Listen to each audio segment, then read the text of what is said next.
Psychic wholeness is a state in which the human being becomes one to self, the reconciliation between the conscious and the unconscious. It begins quietly, not as a revelation, but as an ache you can't quite explain. Something feels off, as if the rhythm of your days has fallen out of tune. The things that once defined you, your job, your relationships, your ambitions, no longer feel like home. You catch yourself staring into space, wondering when exactly life lost its color. You're not sure what's changing, only that you can't go back. That subtle discomfort you try to shake off, it's the first whisper of transformation. You start to feel detached from your own story, watching yourself play roles that no longer fit. You smile, but it feels rehearsed. You speak, but your words echo in a space that feels foreign. At first, you call fatigue. Then you suspect sadness. But what if it isn't sadness at all? What if this heaviness is not a sign of depression, but disidentification, the unraveling of an identity that no longer serves your soul?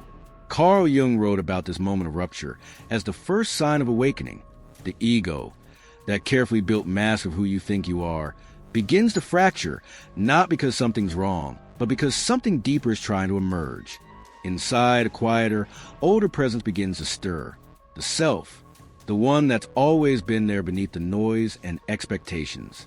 In the archetypes and the collective unconscious, Jung reminds us the unconscious is not of an individual nature, but universal, a common psychic substratum that exists in every individual. You are not just an isolated mind trying to survive a chaotic world. You are a vessel for something vast, ancient, and intelligent. The ache you feel is not emptiness. It's the echo of the collective self calling you back home. The life you've built around control and validation begins to crumble because your soul is done pretending to be small. The structures that once made you feel safe now feel like cages. What you call confusion is the birth pain of expansion. And that's what makes awakening so disorienting. You lose certainty. You lose belonging. You lose the identity that once held your world together. The mirror that once reflected who you were starts to crack. But through those fractures, something luminous begins to seep through. The light of who you really are. Awakening is not about becoming more. It's about releasing what was never truly you. The ambition, the persona, the constant need to prove, they begin to fall away. And in that falling, a sacred stillness begins to form. It's uncomfortable. It's raw. But it's real. You begin to notice strange paradoxes emerging. The more you lose, the more complete you feel. The quieter you become, the louder your truth starts to speak. The smaller your circle gets, the closer you move to the center of your soul. The world tells you to find yourself, but the self you're searching for cannot be found, only revealed. It waits beneath the noise, behind the names, beyond the story. There are moments you'll want to run, back to certainty, back to distraction, back to anything that feels familiar. But no matter how far you go, something inside keeps calling you to stop resisting, to listen, to let go. And when you finally do, even for a second, a strange peace appears in space between two breaths, as if life itself had been waiting for you to surrender. Every great transformation begins this way, not with triumph, but with tremor. You are not falling apart. You are shedding. The soul does not grow in comfort. It grows in the breaking. What you mistake for loss is a sacred undoing of illusion. What you call fear is a threshold of truth. So when the nights stretch long and the silence grows heavy, remember this. You are not lost. You are being rewritten by a wiser hand. What's leaving was never truly yours to begin with. What remains will be unshakable. You start to sense that maybe this ache isn't here to destroy you. Maybe it's here to remind you that you were never the mask, never the label, never the identity you fought so hard to maintain. Maybe this is how the universe calls you into your next becoming. Not with noise, but with a quiet undoing. And yet, a question lingers in the hollow of your chest, a fear that resists every reassurance. If this is the beginning of awakening, why does it feel so much like dying? When Jung looked into the depths of the human mind, he found that what we call self is only the surface of something vast. Beneath our conscious thoughts and personal memories, beneath our private fears and ambitions, lies an ocean of meaning, a hidden architecture of symbols that belongs to everyone. Jung called it the collective unconscious.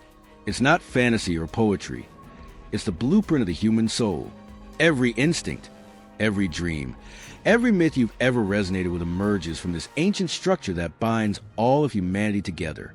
Imagine it as a universal library, not of words, but of living symbols. Each archetype is a story that has been told through centuries, not on paper but in the fabric of our being. The mother, the hero, the shadow, the wise old man. They are not characters from mythology. They are forces inside you. They live through your choices, your fears, your longings. When you protect others, the mother breathes through you. When you chase your calling despite fear, the hero awakens. When you hide from your truth, the shadow tightens its grip. And when you pause to listen to quiet wisdom within, the wise old man finally speaks. Jung once wrote, "Every human being has a second psychic system that is collective, not personal." It means that you are more than your biography. Beneath your name, your age, your memories, there's a current that flows through all souls. Your dreams, your coincidences, your intuitive knowing. They are not random. They are messages from this shared field of consciousness, written in a language older than speech. The dream that shakes you awake in the middle of the night. The symbol that keeps reappearing in different forms. All of it is communication. The unconscious doesn't shout. It whispers through pattern, emotion, and symbol. That's why certain images move you even when you don't understand why. The serpent, the light, the mirror, the storm. They speak directly to the ancient mind, the one that existed before thought. The more you begin to notice, the more you realize that life itself is communicating with you. The song that perfectly captures your emotion. The stranger whose story mirrors your own pain. The timing that feels too precise to be chance. These are not coincidences. They are synchronistic echoes, proof that the outer world and the inner world are two mirrors reflecting the same light. Awakening to this truth feels both awe-inspiring and unsettling. You start to see that nothing is isolated, not your suffering, not your healing. The universe moves like a vast web, and every thread you touch vibrates through countless others. You are both the dreamer and the dream. The temple you're building isn't made of stone or belief. It's made of awareness. Every act of honesty, every moment you face your shadow instead of running from it, becomes another brick in that invisible structure. Each breath you take in consciousness expands the architecture of your being. And the deeper you go, the more intimate this dialogue becomes. The unconscious stops being a mystery down there and starts feeling like a living presence, a quiet companion that knows who you truly are.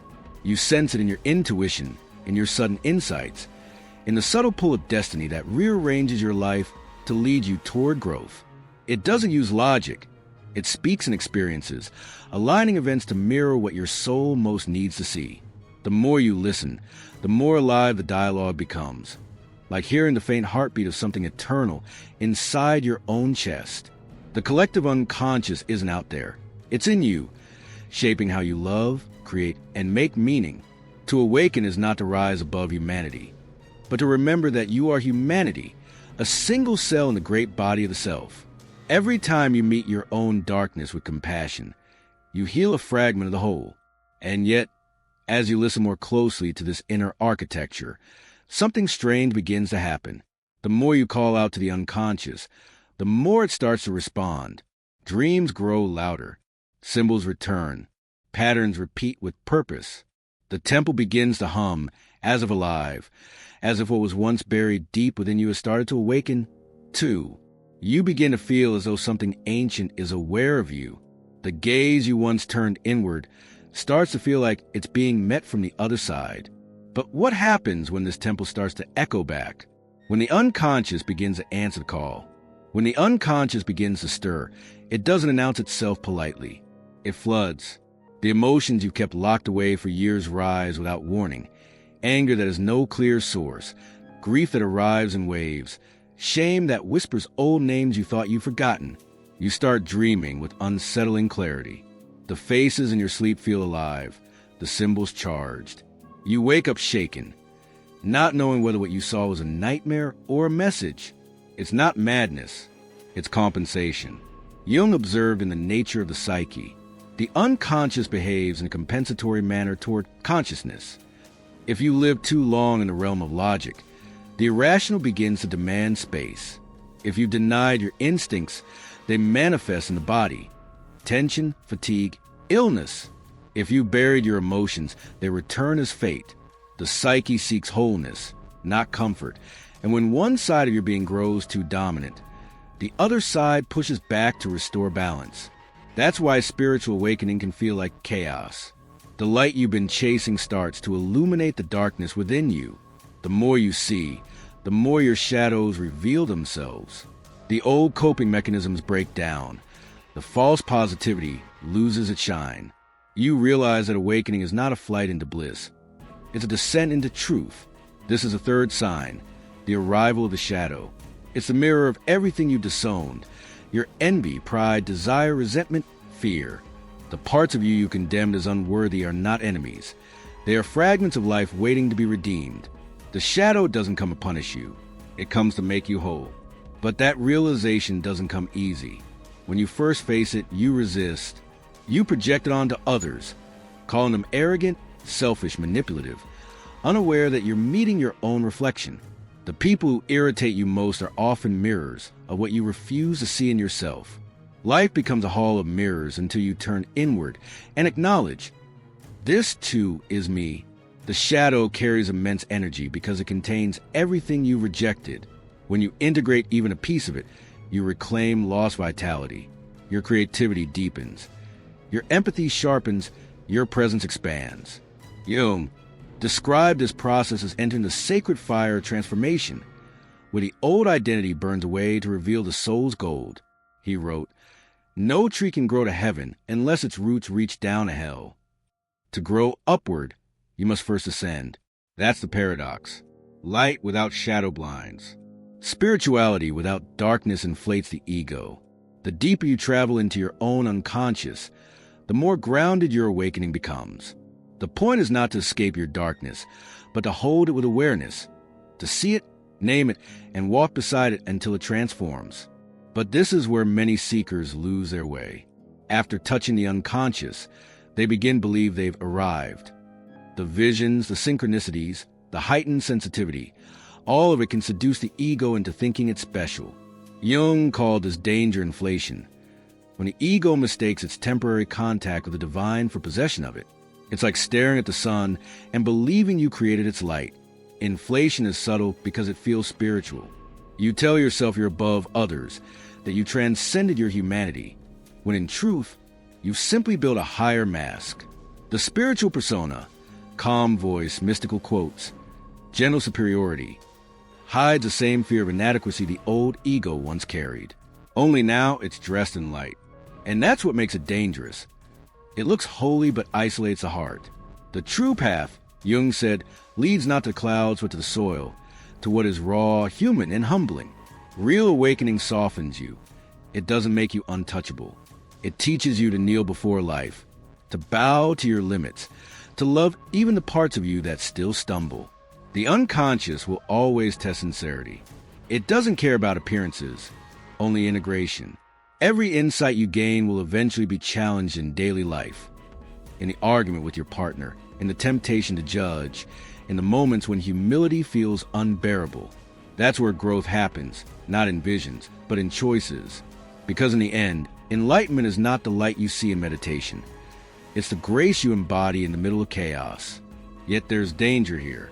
Many mistake this intensity for enlightenment and fall into the very trap Jung warned about. The moment you begin to awaken, it's tempting to accelerate, to chase the light with the same hunger that once chased success, validation, or love. You read, meditate, seek visions, and open yourself to everything the unseen world has to offer. And when experiences begin to unfold, the synchronicities, the sensations, the sudden expansions of perception, you start to believe you've reached some higher realm. The mind whispers, "This is it. I've arrived." But what feels like ascent may, in truth, be another form of escape. The higher the light, the deeper the shadow it casts.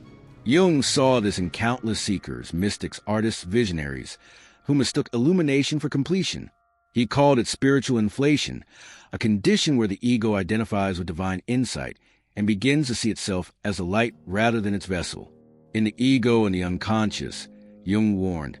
Some acquire an exaggerated self-confidence, assuming responsibility for the unconscious far beyond reasonable limits.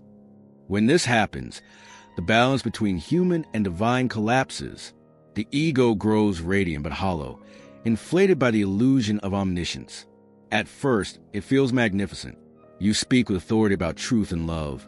You sense meaning in every breath, and life itself seems charged with revelation. But slowly, humility begins to fade.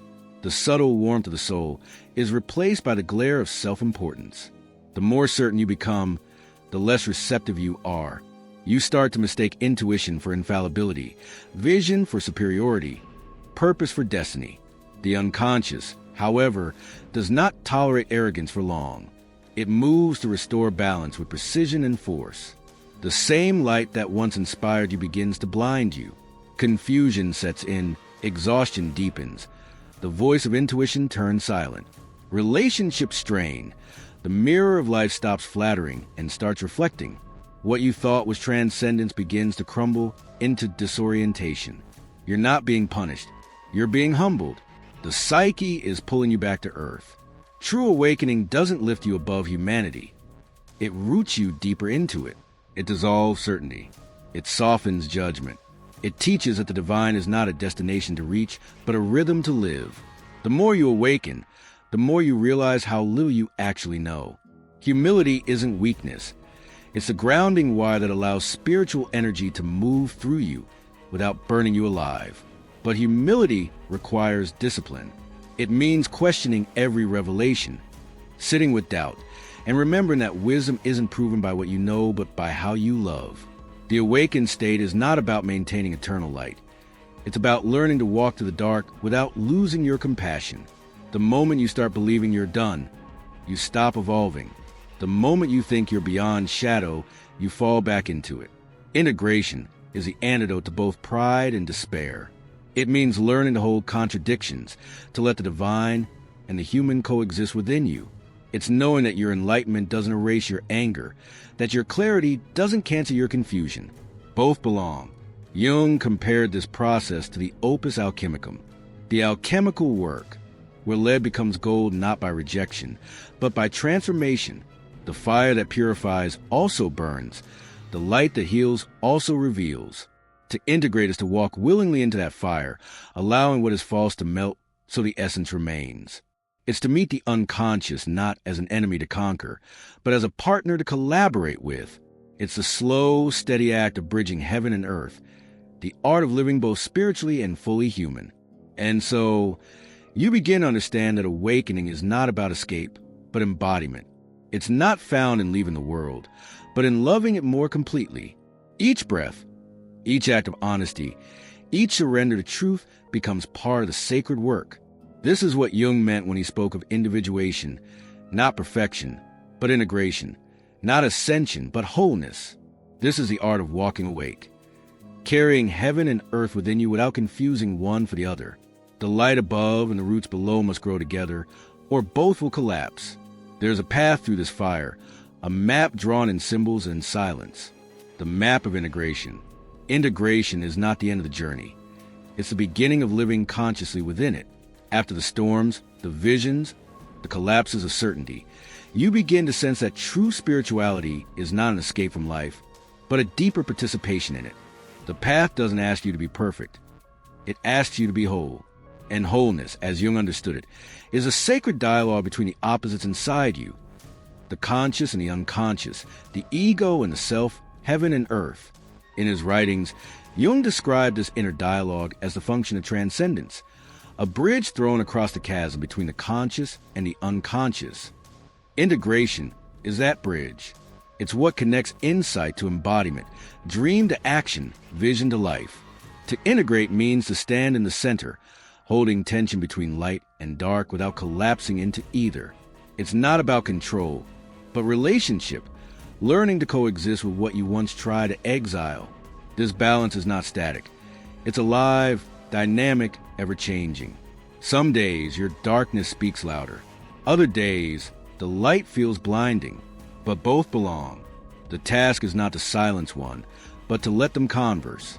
When the conscious mind finally stops trying to dominate and begins to listen, the unconscious responds with meaning, not chaos. And slowly, the two halves of your being begin to orbit each other in harmony, no longer enemies but partners in creation. Jung mapped this transformation as a series of inner movements, a rhythm the soul follows on its path toward wholeness. It can be understood through 4 living stages. Recognition, the awakening of perception. You begin to notice your projections, your defenses, your patterns, and the shadow that hides behind them. You realize that the outer world is a mirror, and every irritation or admiration is revealing something about you. Dialogue, the stage of relationship. Here, you learn to listen to the unconscious instead of fearing it. Through dreams, symbols, synchronicities, and creative expression, you begin to speak its language. You start to recognize when your intuition whispers, when your body signals truth, when life itself becomes your teacher. Action, the embodiment of awareness. Insight without movement dissolves, so the psyche insists on expression. You begin to make conscious choices that reflect what you've learned, setting boundaries, forgiving, speaking honestly, choosing compassion over reaction.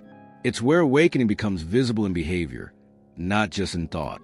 Legacy, the culmination of the journey, when transformation no longer exists only for you.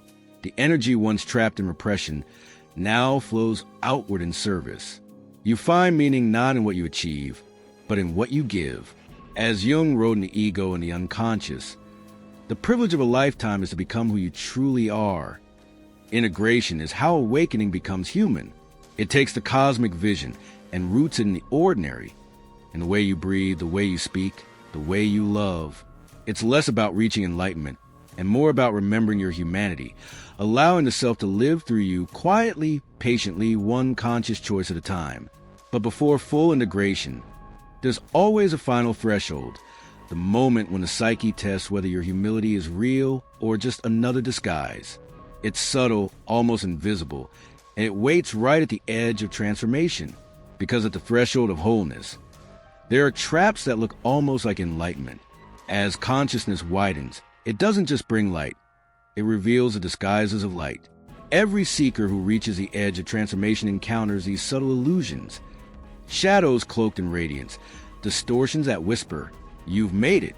They appear as truth, but their purpose is to test whether your awakening is grounded in humility or inflated by pride. The first trap is inflation, believing you are the light rather than its vessel. It begins innocently, with genuine revelation, but soon the ego claims ownership. You start to believe that awareness makes you special, that your insight sets you apart. But the moment you identify with the divine, you fall out of alignment with it. Light doesn't belong to anyone. It moves through the transparent. The more you claim it, the less it flows. The second trap is isolation, mistaking detachment for transcendence. After walking through pain and shadow, solitude feels safe. You begin to confuse withdrawal with wisdom, silence with superiority. You stop engaging with life because the world seems too asleep. But this isn't transcendence. It's fear wearing spiritual clothing. True detachment is not disconnection. It's love without possession. You can only embody spirit through relationship, not retreat. The third trap is the savior complex. Try to awaken others before fully awakening yourself. This one is seductive because it feels compassionate. You see others' pain and want to rescue them, forgetting that no one can skip their own initiation. Jung understood this danger intimately. When you identify as a healer, you risk feeding the wound you haven't healed. The most powerful guidance is your own transformation, not your words, but your presence. Each of these temptations is a disguise of fear, the ego's final attempt to survive the death of its illusion. It would rather rule a small kingdom of light than dissolve into vastness. That's why Jung insisted that spiritual development must be rooted in the shadow, not fantasy. One does not become enlightened by imagining figures of light, he said, but by making the darkness conscious. To pass these trials, humility becomes the soul's armor. You learn to bow before the unknown, to trade certainty for wonder. You begin to realize that wisdom isn't in answers, but in reverent curiosity. The truly awakened don't speak from the mountain. They listen from the valley. Their silence holds more truth than 1,000 declarations. Humility doesn't mean shrinking. It means becoming transparent enough for life to shine through you. You stop trying to prove, teach, or fix, and start to be. The bridge between the conscious and the unconscious no longer wavers. The psyche stops warring with itself. The opposites reconcile, mind and body, light and dark, human and divine. You feel an inner stillness that's not emptiness, but fullness without form. And when the ego finally kneels, when every mask is fallen, when nothing is left to protect or project, something miraculous happens. The boundary between you and life dissolves. Awareness becomes self-aware. The mirror that once reflected your image begins to shimmer, trembling at the edges. For so long it showed you fragments, the persona, the wounds, the hopes, the fears. But as the light deepens, those fragments dissolve into the whole. You realize that the mirror was never outside you. It was consciousness itself looking back. You have not become something new. You have remembered what you always were. This is not annihilation. It's liberation. The I that needed definition gives way to presence that needs none. The river merges with the ocean. The dreamer wakes inside the dream.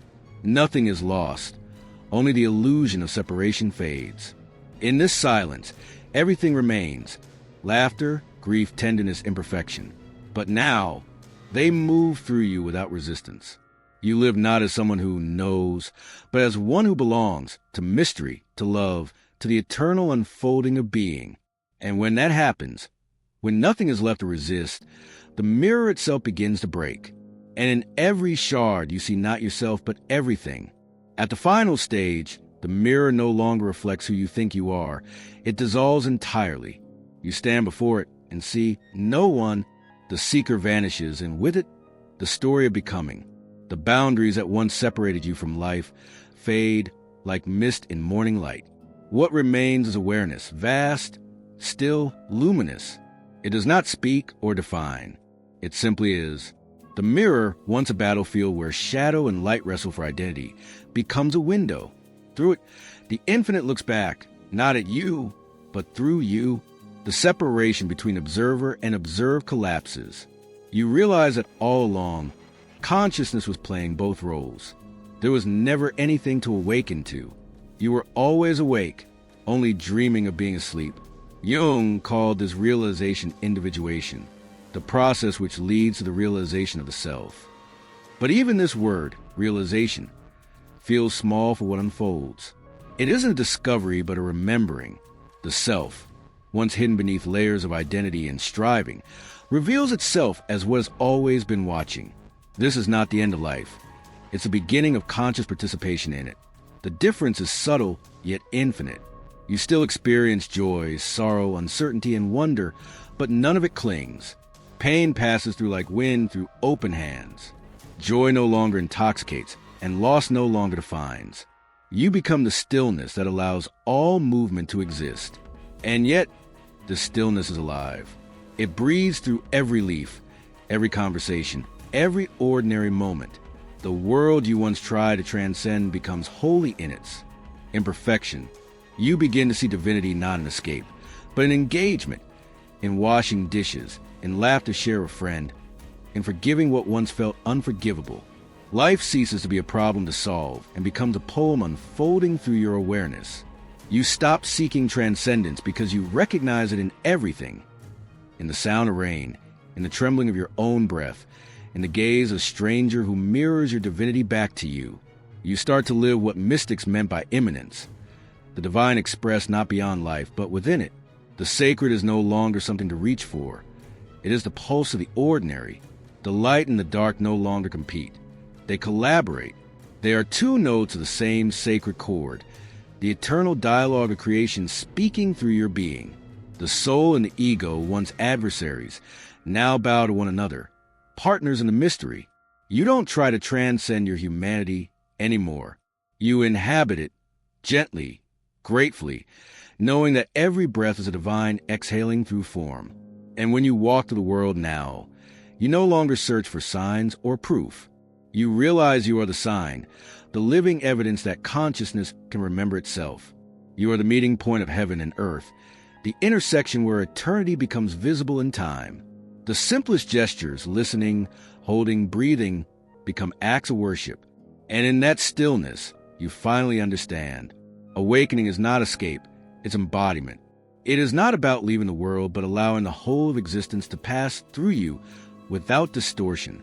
It is the peace of being nothing, and in that nothingness, realizing you are everything. The mirror breaks, and you don't rush to gather the pieces. You let them fall, gleaming with light, each shard reflecting a different face of the one. Every fragment becomes a world, and every world carries your reflection. You see that what shattered was not truth, but illusion, the idea that there was ever separation to begin with. You no longer fear the darkness because you have learned to see in it. You no longer worship the light because you have realized you are it. You move freely between both, a bridge between realms, a heartbeat of creation itself. And from that space beyond striving, beyond arrival, you finally smile, because a journey that felt endless has brought you home. Comment below, I choose to awaken in truth.